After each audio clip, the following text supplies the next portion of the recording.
Hi, ನಾನು Mohan from fashion technique Kannada. ಇವತ್ತು ನಿಮಗೆ ಕ್ಲೋಸ್ ನೆಕ್ ಬ್ಲೌಸ್ ಕಟಿಂಗ್ ನ ತುಂಬಾ ಸರಳವಾಗಿ ಯಾವ ರೀತಿ ಕಟಿಂಗ್ ಮಾಡ್ಬೋದು ತಿಳಿಸ್ಕೊಡ್ತಿದ್ದೀನಿ. ನಾನು ಹೇಳ್ಕೊಡುವಂತ ಮೆಥಡ್ ನೀವು ಫಾಲೋ ಮಾಡಿದ್ರೆ ಖಂಡಿತವಾಗಿ ನೀವು ಪರ್ಫೆಕ್ಟ್ ಆಗಿ ಕಟಿಂಗ್ ಅನ್ನು ಮಾಡ್ತೀರಾ.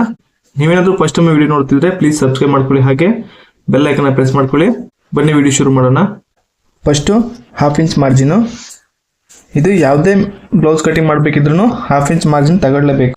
ಬ್ಲೌಸ್ ಲೆಂತ್ 13 ಇಂಚ್ ಇದೆ, 1/2 ಇಂಚ್ ಎಕ್ಸ್ಟ್ರಾ 13.5, ಅರ್ಧ ಇಂಚು ಸ್ಟಿಚಿಂಗ್ ಮಾರ್ಜಿನ್ಗೋಸ್ಕರ 13.5, 1/2 ಇಂಚು ಡೌನ್ ತಗೊಳ್ಳಿ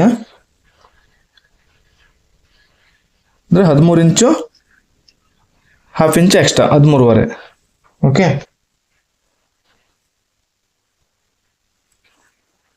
ಈ ರೀತಿ ಕರೆಕ್ಟಾಗಿ ಮಾರ್ಕ್ ಮಾಡ್ಕೊಳ್ಳಿ.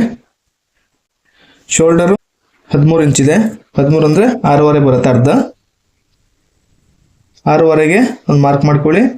ಆಮೇಲೆ 1/2 ಇಂಚ್ ಎಕ್ಸ್ಟ್ರಾ, ಇದು ಸ್ಟಿಚಿಂಗ್ ಮಾರ್ಜಿನ್ಗೋಸ್ಕರ. ಓಕೆ,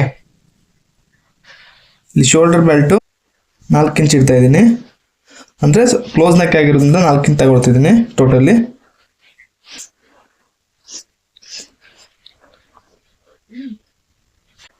ವೇಸ್ಟ್ ಮೆಜರ್ಮೆಂಟು 26ನ 4ರಿಂದ ಭಾಗಿಸ್ಬೇಕು, ಅಂದರೆ ಇಲ್ಲಾಂದರೆ 24ರ 4ನೇ ಭಾಗನ ಇಲ್ಲಿ ಇಡಬೇಕು. ಹೇಗೆ ಮಾಡಿದ್ರು ಒಂದೇ ರೀತಿ ಬರುತ್ತೆ. 26 ಅರ್ಧ 13 ಇಂಚ್, 13 ಇಂಚ್ ಅರ್ಧ 6.5ಗೆ ಒಂದು ಮಾರ್ಕ್ ಮಾಡಿ. 1 ಇಂಚು ಬ್ಯಾಕ್ ಡಾರ್ಟಿಗೋಸ್ಕರ, ಆಮೇಲೆ 1.5 ಇಂಚು ಸ್ಟಿಚಿಂಗ್ ಮಾರ್ಜಿನ್. ಆರ್ಮೋಲ್ ಡೌನಿಂಗ್ ಮಾರ್ಕ್ ಮಾಡ್ಕೊಂಡು ಈ ರೀತಿ ಸ್ಟ್ರೇಟ್ ಲೈನ್ ತಗೊಳ್ಳಿ. ಇಲ್ಲಿ ಏನು ಮಾಡಬೇಕಂದ್ರೆ, ನೀವು ಶೋಲ್ಡರು 7 ಇಂಚ್ ಇಟ್ಟಿದ್ರಲ್ವ, ಇಲ್ಲಿ 1 ಇಂಚು ಲೆಸ್ ಮಾಡಿ ಇಡಿ, ಅಂದರೆ ಕಡಿಮೆ ಮಾಡಬೇಕು, 6 ಇಂಚ್ ಬರುತ್ತೆ. ಈ ರೀತಿ ಲೈನ್ ಹಾಕ್ಕೊಳ್ಳಿ. ಅಪ್ಪರ್ ಚೆಸ್ಟ್ ಮೆಜರ್ಮೆಂಟು 32 ಅರ್ಧ 16 ಅರ್ಧ 8 ಇಂಚ್ ಬರುತ್ತೆ. 8 ಇಂಚಿಗೆ ಒಂದು ಮಾರ್ಕ್ ಮಾಡಿ, 3/4 ಇಂಚು ಫಿಟ್ಟಿಂಗೋಸ್ಕರ ಆ್ಯಡ್ ಮಾಡಿ, ಆಮೇಲೆ 1.5 ಇಂಚು ಸ್ಟಿಚಿಂಗ್ ಮಾರ್ಜಿನ್ನು. ಓಕೆ, ನಿಮ್ಗೆ ಕರೆಕ್ಟಾಗಿ ಅರ್ಥ ಆಯ್ತಲ್ವಾ? 32ನ 4ರಿಂದ ಭಾಗಿಸಿದ್ರು ಆಗುತ್ತೆ, ಇಲ್ಲಾಂದರೆ 32ನ ಅರ್ಧ ಮಾಡಿ 16 ಬರುತ್ತೆ, 16 ಮತ್ತು ಅರ್ಧ ಮಾಡಿ 8 ಬರುತ್ತೆ. ಓಕೆ, ಈ ರೀತಿ ಮಾಡಿದ್ರೂ ಆಗುತ್ತೆ. ಇವಾಗ ಲೈನ್ ಹಾಕ್ಬಿಡಿ ಕರೆಕ್ಟಾಗಿ.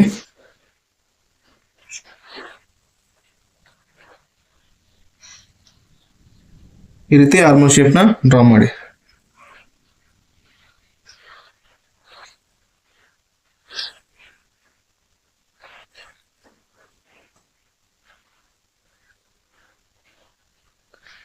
ಏಳುವರೆ ಬರ್ತಿದೆ, 3 ಮುಕ್ಕಾಲಾಗತ್ತೆ. ನಿಮಗೇನು ಡೌಟ್ ಇದ್ರೆ ಈ ರೀತಿ ಫೋಲ್ಡ್ ಮಾಡಿ, ಇಲ್ಲಿ ಕರೆಕ್ಟಾಗಿ ಮಾರ್ಕ್ ಮಾಡ್ಕೊಳ್ಳಿ ಈ ರೀತಿ. ಓಕೆ,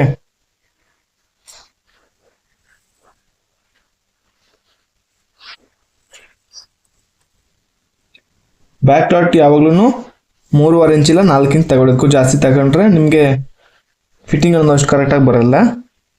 3.5 ಇಲ್ಲ 4 ಇಂಚ್ ತಗೊಳ್ಳಿ, ಸಾಕಾಗತ್ತೆ.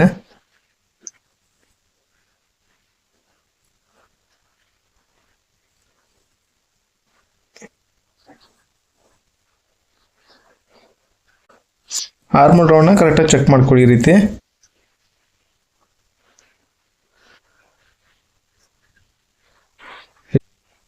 ಆಮೇಲೆ ಬ್ಲೌಸ್ ಕಟಿಂಗ್ ಮಾಡಿ ಈ ರೀತಿ.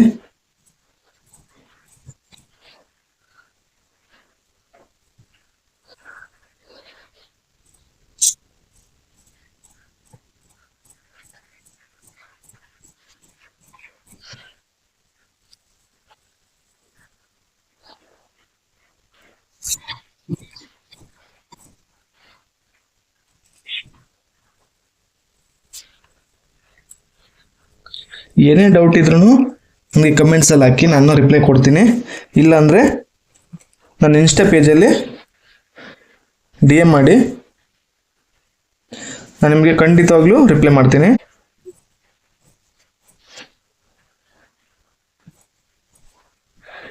ಈ ರೀತಿ ಕರೆಕ್ಟಾಗಿ ಚಟ್ಕ ಹಾಕ್ಕೊಳ್ಳಿ.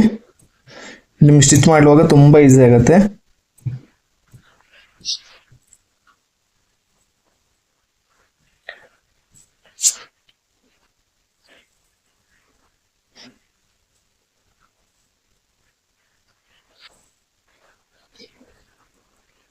ಇವಾಗ ಫ್ರಂಟ್ ಪಾರ್ಟು,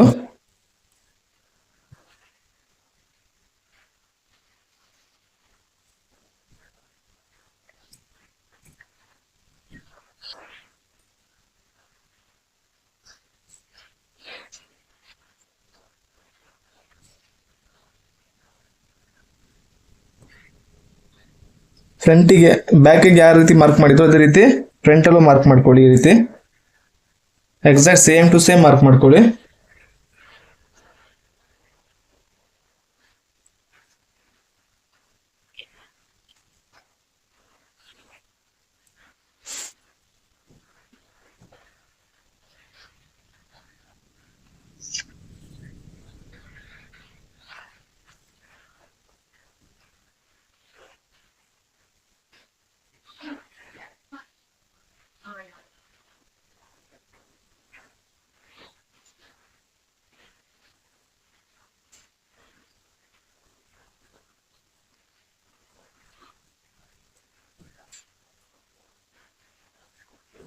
ಇವಾಗ ಈ ಫ್ರಂಟಲ್ಲಿ ಮಾರ್ಕ್ ಹಾಕಿದ್ರಲ್ವ ಅದನ್ನ ಕಂಟಿನ್ಯೂ ಮಾಡ್ಕೊಳ್ಳಿ. ಈ ರೀತಿ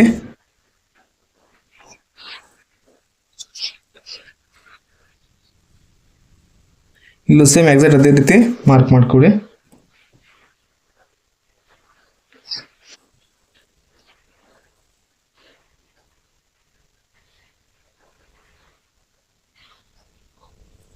ನಿಮಗೆ ಆರ್ಮಲ್ ಸ್ಕೇಲ್ ಇದ್ರೆ ಕರೆಕ್ಟಾಗಿ ಆರ್ಮಲ್ ರೌಂಡ್ನ ಮಾರ್ಕ್ ಮಾಡ್ಕೊಳ್ಳಿ. ಕೆಲವೊಮ್ಮೆ ಏನಾಗುತ್ತೆ ಆರ್ಮಲ್ ರೌಂಡ್ ಸ್ಕೇಲಲ್ಲಿ ಅಷ್ಟೊಂದು ಎಕ್ಸಾಕ್ಟ್ ಆಗಿ ಬರಲ್ಲ, ಬಟ್ ನೀವು ಕೈಯಿಂದ ಹಾಕಿದ್ರೆ ತುಂಬ ಚೆನ್ನಾಗಿ ಬರುತ್ತೆ. ಬಟ್ ನೀವು ಪ್ರಾಕ್ಟೀಸ್ ಇಲ್ಲ ಅಂದರೆ ಆರ್ಮಲ್ ಸ್ಕೇಲಲ್ಲೇ ಟ್ರೈ ಮಾಡಿ.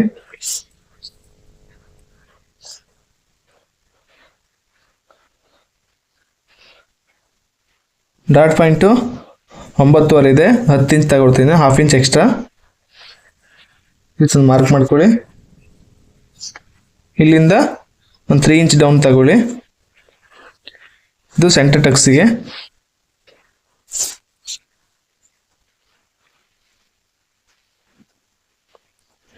ಡಾಟ್ ಬಿಡ್ತು.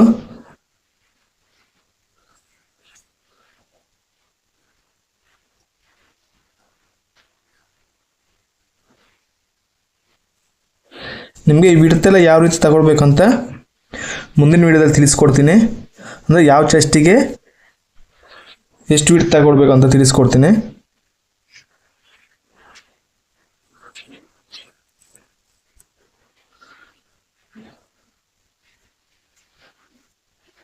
ಅಂದರೆ ನಿಮಗೆ ಯಾವ ಚೆಸ್ಟ್ ಮೆಜರ್ಮೆಂಟಿಗೆ ಎಷ್ಟು ವಿಡ್ತ್ ತಗೊಂಡ್ರೆ ಫಿಟ್ಟಿಂಗ್ ಒಂದು ಕರೆಕ್ಟಾಗಿ ಬರುತ್ತೆ. ಅಂದರೆ ಈ ಡಾಟ್ ವಿಡ್ತ್ನ ಎಷ್ಟು ತಗೊಳ್ಬೇಕು ಅಂತ ತಿಳಿಸ್ಕೊಡ್ತೀನಿ.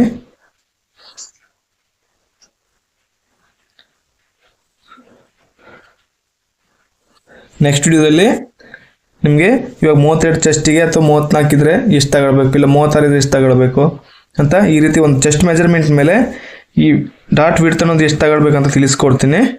ಅಂದರೆ ಕರೆಕ್ಟಾಗಿ ಎಕ್ಸ್ಪ್ಲೇನ್ ಮಾಡ್ತೀನಿ ನಿಮ್ಗೆ ಯಾವ ರೀತಿ ತಗೊಳ್ಬೇಕು ಅಂತ. ಇವಾಗ ನೀವು ಕಡಿಮೆ ತಗೊಂಡ್ರೆ ನಿಮಗೆ ಚೆಸ್ಟ್ ಅನ್ನೋದು ಟೈಟ್ ಆಗುತ್ತೆ, ಜಾಸ್ತಿ ತಗೊಂಡ್ರೆ ಲೂಸ್ ಆಗುತ್ತೆ. ಹಾಗಾಗಿ ಈ ಡಾಟ್ ಅನ್ನೋದು ನಿಮ್ಗೆ ಎಷ್ಟು ತಗೊಳ್ಬೇಕು ಅಂತ ನೆಕ್ಸ್ಟ್ ವಿಡಿಯೋದಲ್ಲಿ ತಿಳಿಸ್ಕೊಡ್ತೀನಿ.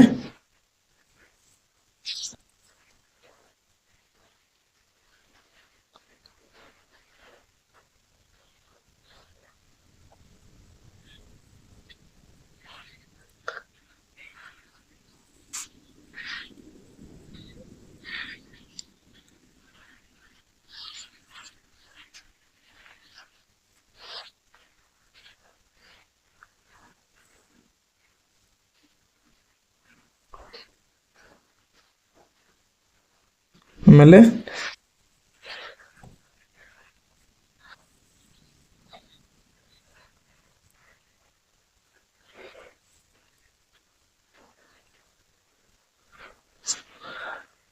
ಇದು ವೇಸ್ಟ್ ಮೆಜರ್ಮೆಂಟು. 9.25 ಬರುತ್ತೆ ಟೋಟಲಿ. ಈ 9.25ನ 1 ಇಂಚು ಮೈನಸ್ ಮಾಡಿ, ಅಂದರೆ 8.25 ಬರುತ್ತೆ. ಅಂದರೆ ಇಲ್ಲಿ ಎಕ್ಸ್ಟ್ರಾ ಇಟ್ಟಿದ್ದೀವಲ್ಲ ಈ ಟಕ್ಸಿಗೆ, ಅದನ್ನ ಈ ಟಕ್ಸಿಗೆ 1 ಇಂಚ್ ಇಟ್ಟಿದ್ದೀವಲ್ಲ ಅದನ್ನ ಲೆಸ್ ಮಾಡಬೇಕು. ಆವಾಗ 9.25 ಇರೋದು 8.25 ಬರುತ್ತೆ. ಈ 8.25ನ ಇಲ್ಲಿ ಡಿವೈಡ್ ಮಾಡಿ. ಇಲ್ಲಿಂದ 2.25 ಬರುತ್ತೆ, ಈ ಕಡೆ 8.25ಇಂದ ಈ 2.25ಗೆ ಮೈನಸ್ ಮಾಡಿ. ಇಲ್ಲಿಂದ ಇಲ್ಲಿಗೆ 1.5 ಇಂಚು.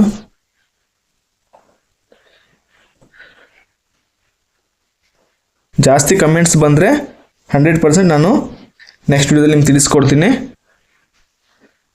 ಈ ಡಾಟ್ ವಿಡ್ತ್ನ ಯಾವ ರೀತಿ ತಗೊಳ್ಬೇಕು ಅಂತ ನೆಕ್ಸ್ಟ್ ವಿಡಿಯೋದಲ್ಲಿ 100% ನಾನು ತಿಳಿಸ್ಕೊಡ್ತೀನಿ.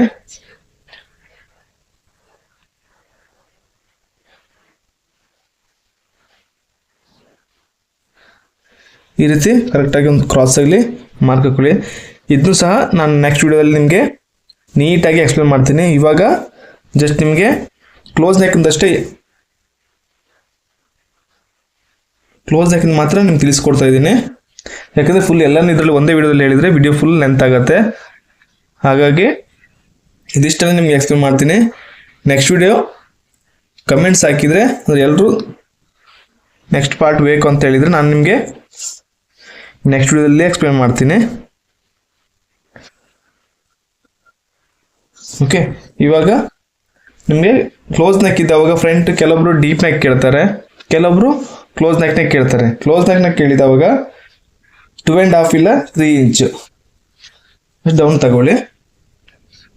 ಅಂದರೆ ಕ್ಲೋಸ್ ನೆಕ್ ಬೇಕು ಅಂತ ಹೇಳಿದ್ದೆ.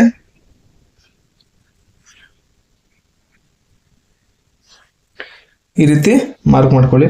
ಒಂದೊಮ್ಮೆ ಡೀಪ್ ನೆಕ್ ಬೇಕು ಅಂದರೆ ಅವ್ರಿಗೆ ಎಷ್ಟು ಡೀಪ್ ಬೇಕು ಅಂತ ಈ ರೀತಿ 7 ಇಂಚ್ ಬೇಕು, 7.5 ಬೇಕು, ಎಷ್ಟು ಅಂತ ಇಟ್ಕೊಂಡು ಈ ರೀತಿ ಮಾರ್ಕ್ ಹಾಕಿ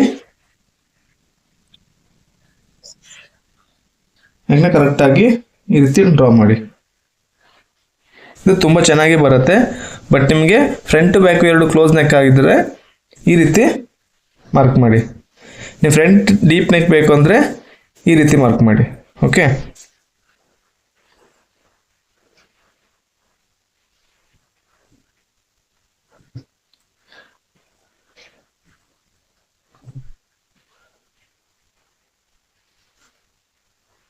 ಇವಾಗ ನಾನು ಕ್ಲೋಸ್ ನೆಕ್ನ ಕಟಿಂಗ್ ಮಾಡ್ತೀನಿ. ಇಲ್ಲಿ ಎಕ್ಸ್ಟ್ರಾ ಕಾಜ್ ಪಟ್ಟಿಗೋಸ್ಕರ ಸ್ಟಿಚ್ ಬಿಡ್ತಾ ಇದ್ದೀನಿ.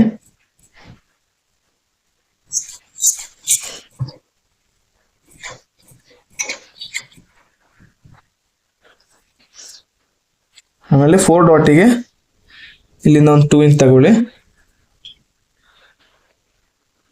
ಈ ರೀತಿ ಮಾರ್ಕ್ ಮಾಡ್ಕೊಳ್ಳಿ. ಓಕೆ,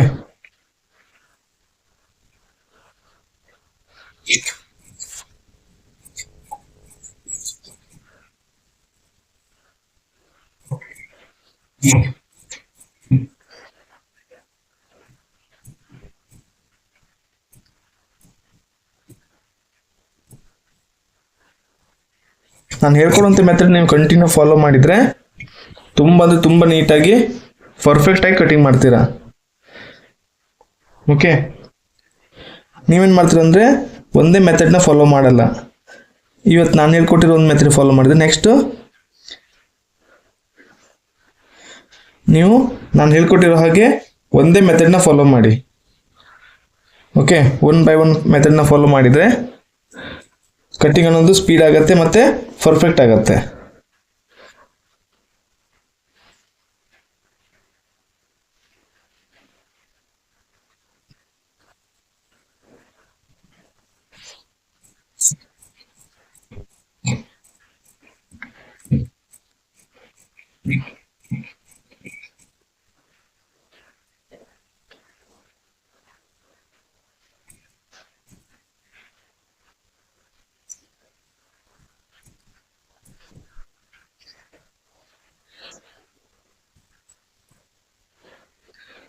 ಆದಷ್ಟು ನೀವು ವೀಲ್ ಮಾರ್ಕರ್ನ ಯೂಸ್ ಮಾಡಿ, ತುಂಬಾ ಯೂಸ್ ಆಗುತ್ತೆ ವೀಲ್ ಮಾರ್ಕರು.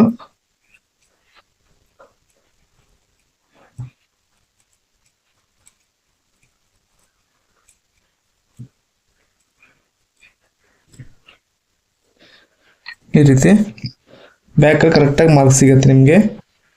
ಈ ರೀತಿ ಮಾರ್ಕ್ ಮಾಡ್ಕೊಂಡಾಗ ಡಾಟ್ ಪಾಯಿಂಟ್ ಅನ್ನೋದು ಎಲ್ಲೂ ಮಿಸ್ ಆಗಲ್ಲ. ಕೆಲವೊಬ್ರು ಡಾಟ್ ಪಾಯಿಂಟ್ ಏನಾಗುತ್ತೆ ಅಂದರೆ ಫ್ರಂಟು ಈ ಸೆಂಟರ್ ಡಾಟು ಈಗ ನಾನು ಇಲ್ಲಿ 3 ಕಾಲು ಇಟ್ಟಿದ್ದೀನಲ್ವ, ಕೆಲವೊಬ್ರದ್ದು ಒಂದು 3 ಕಾಲು ಬಂದರೆ ಇನ್ನೊಂದು 3 ಕಾಲು ಬಂದಿರುತ್ತೆ ಒಂದು ಸೈಡು, ಆ ರೀತಿ ವೇರಿಯೇಷನ್ ಒಂದು ಬರುತ್ತೆ. ಬಟ್ ಅದನ್ನು ತಪ್ಪಿಸ್ಬೇಕಂದ್ರೆ ನೀವು ಆದಷ್ಟು ವೀಲ್ ಮಾರ್ಕನ್ನು ಯೂಸ್ ಮಾಡಿ ಮಾರ್ಕ್ ಮಾಡಿ. ಓಕೆ, ಈ ಕ್ರಾಸ್ ಬೆಲ್ಟು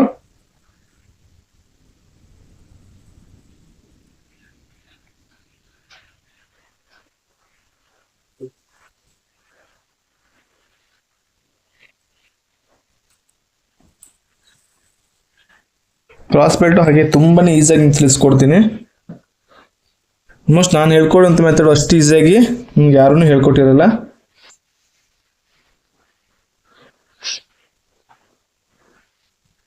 ನಿಮಗೆ ತುಂಬಾನೇ ಈಸಿಯಾಗಿ ತಿಳಿಸ್ಕೊಡ್ತೀನಿ.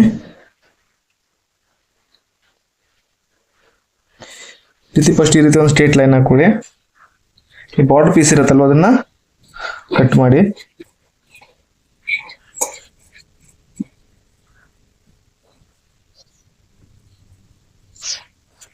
ಈ ಮಾರ್ಕಿಂದ ಈ ಮೇಲ್ಗಡೆ ಒಂದು 4 ಇಂಚ್ ತಗೊಳ್ಳಿ.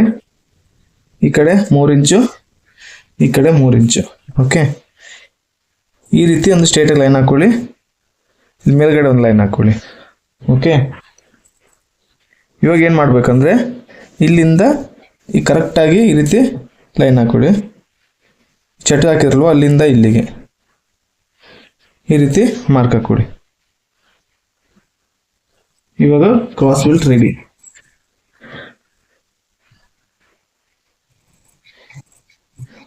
ಈ ಮೆಥಡ್ನ ಯಾರು ಫಾಲೋ ಮಾಡ್ತೀರಂತ ಕಮೆಂಟಲ್ಲಿ ತಿಳಿಸಿ ನಿಮಗೆ.